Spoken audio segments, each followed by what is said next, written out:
Hello sir, welcome to Bollywood Spy. Hello, thank you for having me.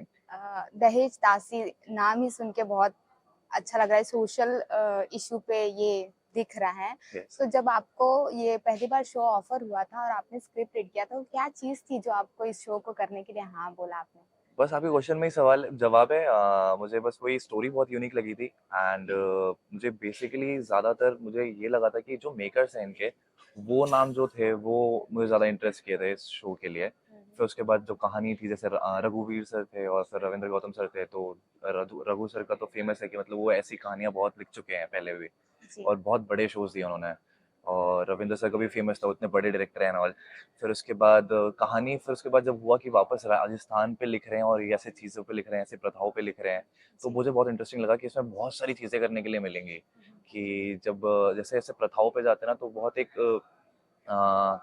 कि बहुत culture को explore करने का मौका मिलेगा, तो मुझे वो चीज़ें अच्छी लगी थी।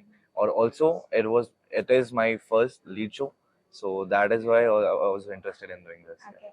आपको जब शो ऑफर हुआ, इतने महीने हो गए शो को स्टार्ट हुए, तो क्या कुछ फीडबैक्स मिले ऑडियंस की तरफ से, इवन आपके फ्रेंड्स एंड फैमिली की तरफ से, जो आपको ऐसा लगा कि दिल छू गया और स्टिल यू रिमेम्बर वो कॉम्प्लीमेंट?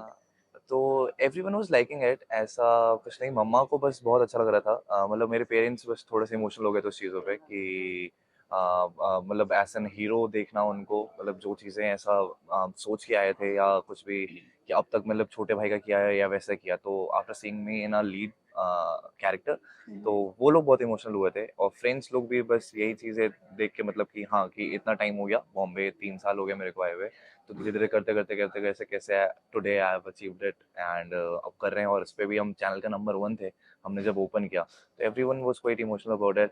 एंड फीडबैक जो परफॉर्मेंस पे आ रही थी वो भी बहुत अच्छा आ रहा था। बेसिकली चैनल से जो रिस्पॉन्स आ रहा था, बाकी जो प्रोड्यूसर जो हम लोग के डायरेक्टर्स हैं वो सब लोग जो बता रहे थे वो भी बहुत अच्छा आ रहा था। स्टार्टिंग में बहुत नर्वस था क्योंकि जो डिमांड थी या जो हम रिहर्सल्स करते थे उस टाइम नहीं निकल के आ रहा था, but once I got into the costume and all and everything, and जब स्टोरीज पढ़ रहे थे और जब हम करने लगे, फ्लोर पे गए, तब इट वेंट रियली गुड। तो मैं बस सेटिस्फाई हो गया कि भाई चलो निकल जा रहा है अभी सीन, तो इट्स गुड। जब एक को शो स्टार्ट होता है तो बहुत सारे चीजें होती है, तो को स्टार होते हैं, डायरेक्टर होते हैं, प्रोडक्शन होती है, तो इन सब के साथ आपकी बॉन्डिंग एंड सेट का माहौल कैसा रहता है? हाँ, माहौल तो पता नहीं जैसा भी रहा हो, लेकिन मुझे अपने आसपास बहुत अच्छा माहौल चाहिए, तो मैं मस्ती करता रहता हूँ। मैं कुछ भी मतलब अगर सेट का कोई बच्चा है तो सिर्फ मैं हूँ तो मतलब सब पैम्पर करके रखते हैं मेरे को और बहुत बिगाड़ के रखा है मुझे, तो मतलब कभी भी कुछ भी मैं मस्ती करता रहता हूँ। बाकी हम लोग बाकी को एक्टर्स के साथ भी मेरा बहुत अच्छा बॉन्ड है। तो फिर उसके बाद मैं बहुत डिस्टर्ब भी करता हूँ, लोगों को बहुत परेशान करता हूँ, तो I am really sorry for that, but क्या करूँ, मुझे मतलब मुझे चुल होती है कि ऐसा कि मैं बस बैठ नहीं सकता, तो कुछ ना कुछ करता रहता हूँ मैं। कभी जो भी कोई सीन कर रहा हो या कुछ भी पढ़ रहा हो तब मैं थोड़ा छेड़ वेड़ देता हूँ या चीज़ें कर देता हूँ, पर डिस्टर्ब नहीं करता हूँ। मैं प्रोफेशनल बहुत हूँ, बस उसके अलावा मुझे मजे लेना अच्छा लगता है। अच्छा, आप क्या चाहते हैं कि ये सोशल इशू पे ये शो है, तो ऑडियंस क्या चीज इससे सीखे ये शो से? आई थिंक मुझे उसमें लगता है कि वुमेन एम्पावरमेंट इसमें बहुत ज़्यादा वो है कि उसको करा गया है कि जो एक तो ये प्रथा एंड ऑल, ये जो सुपरस्टिशियस और ये सारी चीज़ें बिलीफ हैं, जो ऐसे पुराने बिलीफ्स हैं, तो उनको ये बहुत टैकल करता है।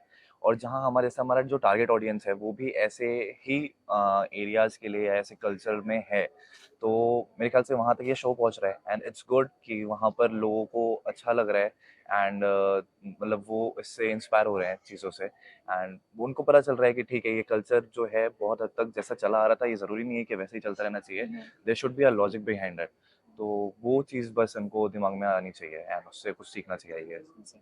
दहेज की बात की जा रही है यहाँ पे, तो क्या आपने अपने किसी करीबी को इस प्रथा का शिकार होते हुए देखा है?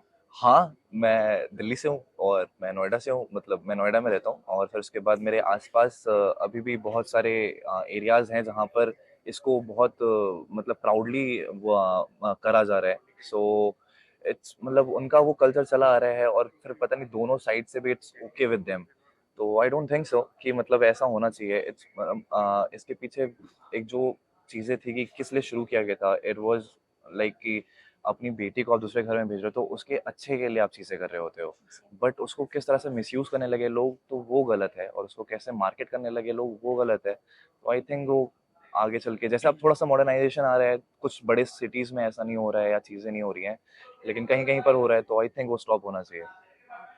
Thank you so much sir. Lastly जाते-जाते फैंस को क्या मैसेज देना चाहोगे आप?